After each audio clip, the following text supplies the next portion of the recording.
All of these shots were filmed by me on an old camera that you've probably never even heard of. And yeah, I need to show you how I shot this and what I think is the best way to practice cinematography. So for the first shot, we're going to choose this one right here.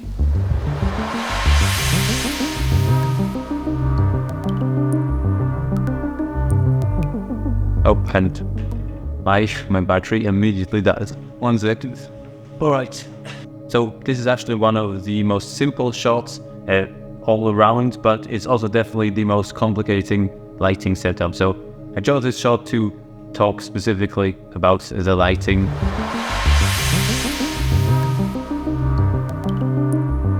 Something that I try to, I guess, implement into this shoot is what you call lighting spaces, not faces, which means, let's say, if I want to build up a whole lighting setup of me sitting here, I won't just come in really close and make sure my face looks perfect in the light, but I'll actually look around and try to make this entire room here look well lit, and so that way afterwards, if I move my camera as I want a wide shot, it looks great, then I move the camera in and I don't have to make very many changes to make the close-up shots look good as well.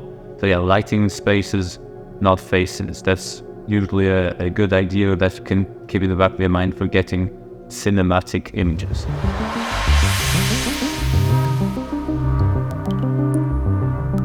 Also, another thing I try to take advantage of here is obviously color contrast. So you can see there's this really nice orange and warm colors in my face and in the little lights in the back, and then the rest of the room and also side of my face is with this really dark and cold blue kind of a light. So that's just taking advantage of color contrast, just choosing 2 different colors on the opposite of this color wheel that will usually look really good.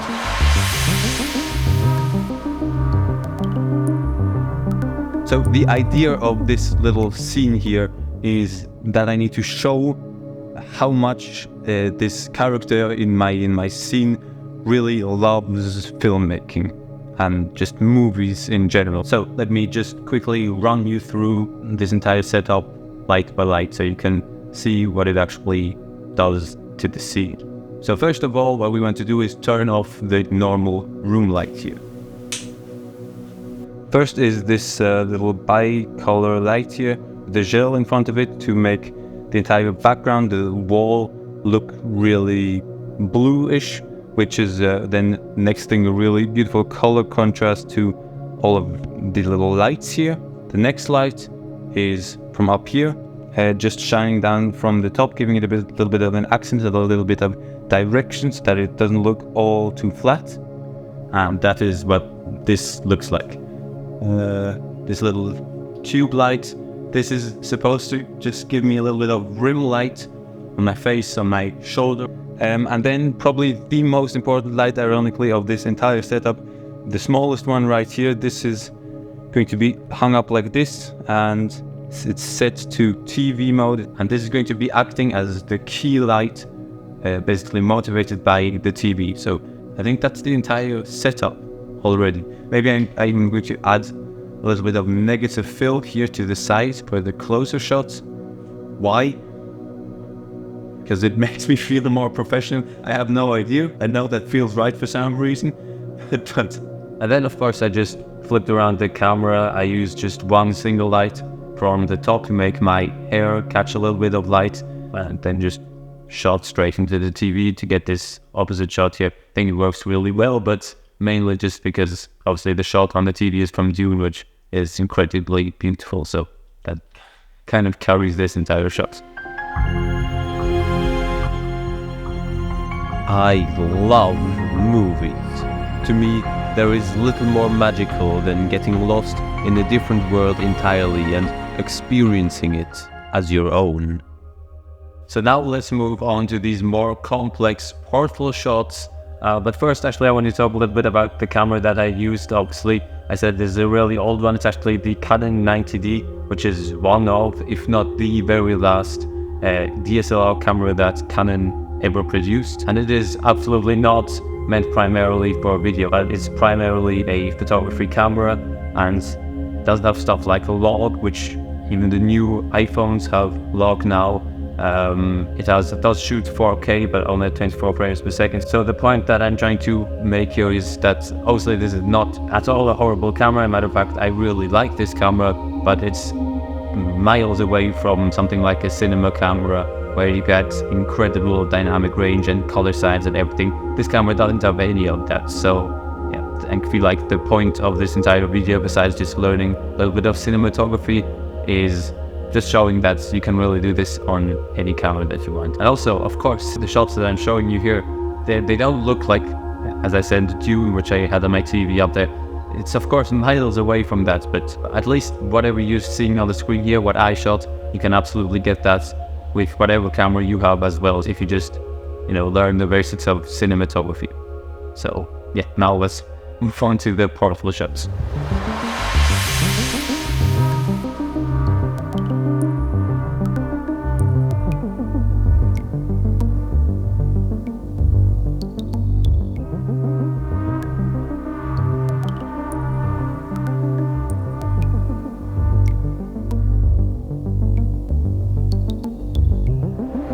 So obviously I showed you quite a few of these portal shots here, but it's basically the same principle for every single one of them. And the point that I want to make with these shots is not the lighting, but actually just how important really the editing side is for cinematography. So I can show you the raw clips here, which obviously you can see really doesn't look anything like the final product. So I'm going to show you all the steps that I took to go from this all the way to this.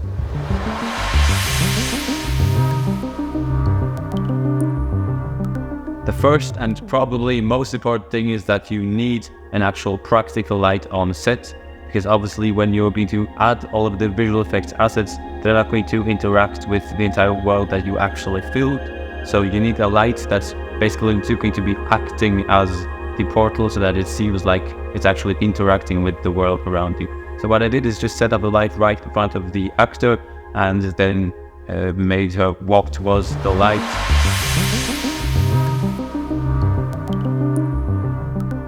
The next, with most of these shots, I did a little sky replacement, just because the sky in these types of shots goes a really long way to making these shots cinematic. And then for the actual visual effects assets, none of this is CGI, so none of it is 3D or rendered or anything of this. It's just one of these Star Wars laser sword. What do you call that? Laser beam, lightsaber. Okay. So the visual effects assets is just simply a lightsaber, then some lightnings from thunderstorms, and some sparks from fires, just colored blue, and actually a simulated tornado, just all put together over the clip that I already shot, which makes it look like this. And so you don't have to do this just with portals. What I'm trying to say here is basically using this formula of shooting something with a practical light and then adding stuff in afterwards in with visual effects is basically a formula that is going to get you cinematic shots every time. But you really do need this practical light on set, otherwise it's not going to look even close to as good as you probably hope. So yeah, the next tip or trick or whatever is, I would say, incorporating the visual effects as the light source in your image. That's always looks really good. Coming.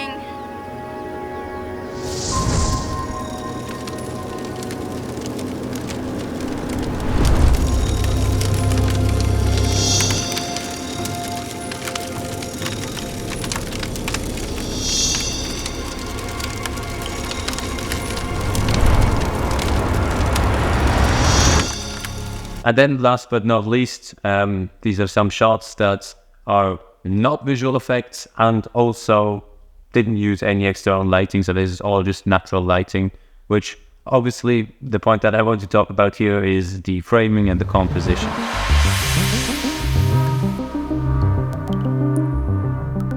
This is, I would say, the next biggest component of actually making an image look cinematic. Obviously, again, this is a shot for the short film that I filmed. So I used the book framed exactly in the middle, which is really just a story-driven choice that I made, because it's all about the book. They were looking for this book for ages, and now they finally found it. So I just put it all the way in the middle, and yeah, that really helps tell the story that you're trying to tell, and it looks really, really good in that context. Same goes for this shot right here, the last shot that I want to show. I really, really like this frame. Now the difference with this though is that there are kind of some hidden visual effects. I couldn't find a single tree just standing in the middle of the nowhere in a field.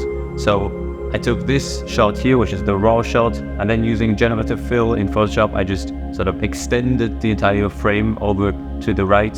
And then all the way in the end, actually the sun is also fake, I guess you could say, because this is just a lens flare that I put in all the way in the bottom there and made it look kind of like a sun. I felt really, really clever when I thought about doing that. So yeah, I think it worked really well, and I like this frame a lot.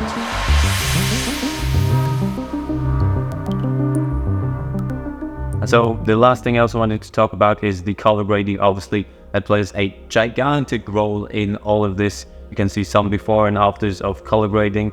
And so I think actually, I think that this video is sponsored for the first time. T-Enhancer reached out to me and asked me if I would want to talk about their product here. And so, to be honest, I wasn't exactly sure if I want to do this in the beginning, just because I've seen their product before, and I know it's relatively expensive. But I thought, of course, I want to try it out. And yeah, I won't say too much. I want you to actually decide this for yourself by looking at some before and afters that I'm going to show you. But personally, this is just my opinion. I think it's actually really, really amazing. It does a lot more than I thought it would actually do. First, I thought it would maybe just, make it look a tiny little bit better, but there's actually a lot of options that I didn't have in my DaVinci Resolve free version. So yeah, I'm really, really happy and positively surprised by T-Enhancer. So yeah, what else do I have to say? I don't have to say anything. What else do I want to say? You can add film grain, you could add halation, blooming, film compression. You can add these really cool overlays that I used for the last video that I made. So yeah, I'm actually really, really surprised by this T-Enhancer thing. So there is actually a link in the description down below. If you think you could like T-Enhancer, click on it and check it out for yourself. So yeah, I now also, all the way in the end, want to talk about the shot actually right now. Obviously this isn't a masterful shot or anything, but also just here I wanted to show you the little things that you can do to make these shots look a lot better, which is just, I set up the light right here. Obviously I put this light on back here, and then I changed the window stuff over here with, again, generative AI. You can see if I stand over here, I disappear behind it because yeah, the background of these windows is image AI generated. So yeah, that's again just sort of combining these different techniques together to make the shot look just a little bit better. Okay, I think that's it. I have so much difficulty talking to the camera still. I definitely have to learn a lot about that still. So I hope you enjoyed the video and maybe learned something about cinematography. Okay.